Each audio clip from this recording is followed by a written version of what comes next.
بسم الله الرحمن الرحيم. الحمد لله رب العالمين والعاقبة للمتقين ولا عدوان إلا على الظالمين، والصلاة والسلام على حبيب الله ورسوله محمد صلى الله عليه وعلى آله وأصحابه أجمعين. السلام عليكم ورحمة الله وبركاته. وعشرتين امتحانها هاي كصاب سنة لقد كان لكم في رسول الله أسوة حسنة وحيده أسوة نبي محمد صلى الله عليه وسلم.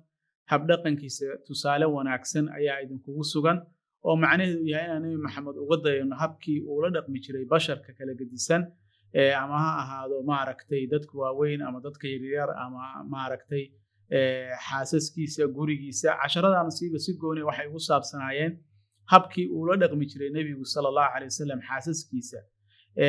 runtii waana casharo aynu aad iyo aad ugu baahannahay zamankan hadda aan joogno oo burbur badan ay qoysaskii soo food saareen. waxa aynu casharkan maanta ku soo qaadan doonaa nebigu sallallahu alayhi wasallam cadaaladii uu sameyn jiray xaasaskiisa. nebigu ilaahay subxaanahu wa tacaala waxa uu ku arsaaqay oo uu lahaa xaasas badan, ummahatul mu'miniin. nebigu sallallahu alayhi wasallam cadaalad ayuu u sameyn jiray, dhexdooda ayuu u cadaalad fali jiray. nebiguna sallallahu alayhi wasallam akhlaaqdiisa sida Caaisha hadda ka hor ay sheegtay waxa uu ahaa quraanka ayuu dabaqi jiray. marka Caaisha la weydiiyay nabiga sallallahu alayhi wasallam akhlaaqdiisa kaana khuluquhu alquraan bay tiri. ilaahina quraanka wuxuu nagu amray inna allaha ya'muru bil adli.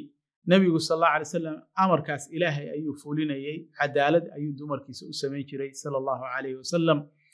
Caaisha waxay ku tiri Curwa oo ay habaryar u ahayd mar uu weydiiyay sababuu nabigu idinla dhaqmi jiray dhexdiina xaasaskiina, waxa ay ku tiri yabna ukhti كان رسول الله صلى الله عليه وسلم لا يفضل بعضنا على بعض. نبيgu qaarka iyo qaarka kale kama uusan fadili jirin ee uu nooc cadaalad sameyn jiray fil qasam. qasamku waxa uu mid walba maalintii ay lahayd inuu siiyo.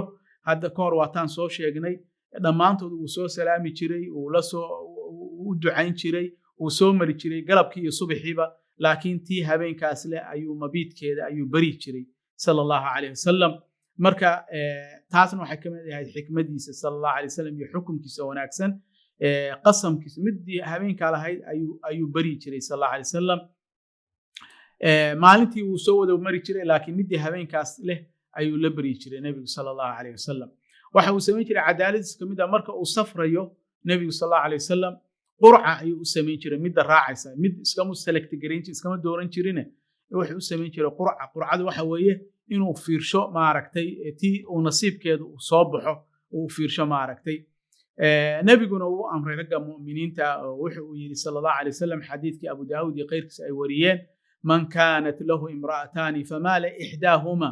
qofkii laba xaasle oo midood u iisha, midood maaragtay wax u badiya, midda kalena maaragtay wax ka yareeya, jaa yawma alqiyaama wa shuquhu ma'il. isagoo oo dhinac u janjeera ayuu imaanaya. macnaheedu waxa weeye nabiga xadiis kale wuxuu ku sheegay qalbiga qofku ma hanto. waa laga yaabaa inuu mid uu qalbiga aad uga jecel yahay, laakiin waxyaalaha yad gacanta ah iyo mabiidka iyo waa inuu cadaalad sameeyaa. saas buuna nabigu sameyn jiray sallallahu alayhi wasallam. min cadli waxaa kamid ah nabigu sallallahu alayhi wasallam xataa markii uu sakaratul mawt ku hayay oo nabigu uu xanuunsanaa, xaaladiisu ay daciifka ay ahayd, inta garbaha la qabto ayuu baa habeenba guri la geyn jiray maaragtay si uusan maaragtay midood aysan xaasaskaas aakhiro aysan wax ugu qabsan. ilaa markii dambe xaasaskii intay iyagu isgarteen ay dhaheen yaa rasuulallah, waxa ay ogaayeen inuu Caaisha aad u jecel yahay gurigeeda. markaasi waxay dhaheen yaa rasuulallah, ma warwareegi kartide guriga Caaisha joogo. way u idneen sabiga sallallahu alayhi wasallam, idan ayay u siiyeen in uu maaragtay guriga Caaisha. markii dambena guriga Caaisha ayuu ku geeriyooday sallallahu alayhi wasallam, xujradeeda ama qurfadeedii qolkeedii isagoo oo weliba maaragtay ku dhacdi maaragtay dhabteeda maaragtay saa ugu tiirsan ayuu nabigu ku geeriyooday sallallahu alayhi wasallam.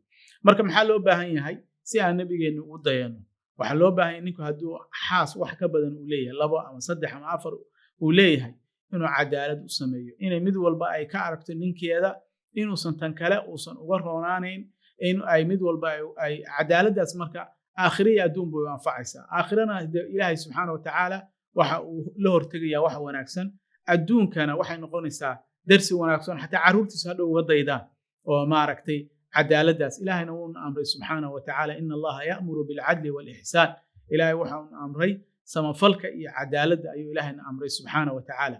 waxaan u baahannahay walaalayaal inaan casharkaas muhiimka ah inaynu nebigeenna ka qaadanno oo qoysaskeenu say u noqdaan qoysas naxariis iyo kalgacal iyo mawadda ah degan oo xikmaddii ilaahay u guri ka lahaa oo litaskunuu ilayha si looga helo in cadaaladda mar walba cadaaladdu sideedaba ama xaaska ha ahaado ama caruurta ha ahaado ama deriska ha ahaado ama ummadda ha ahaado oo wax aan laga maarmin weeye waana waxa ilaahay uu samaawaadkii dhulka uu ku taagay subxaana wa tacaala.